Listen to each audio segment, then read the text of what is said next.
You ask Tiger to solve.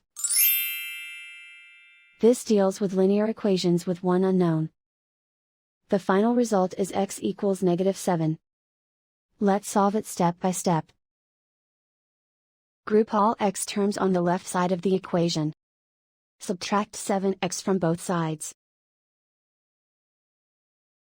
Group like terms.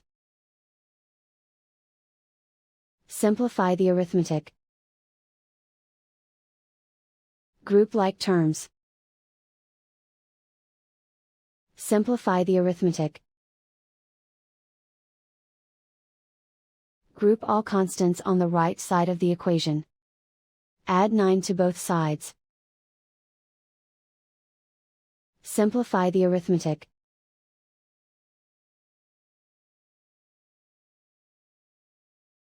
Isolate the x.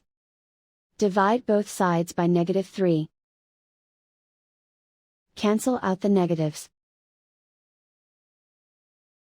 Simplify the fraction. Move the negative sign from the denominator to the numerator. Find the greatest common factor of the numerator and denominator. Factor out and cancel the greatest common factor. And so the final result is x equals -7.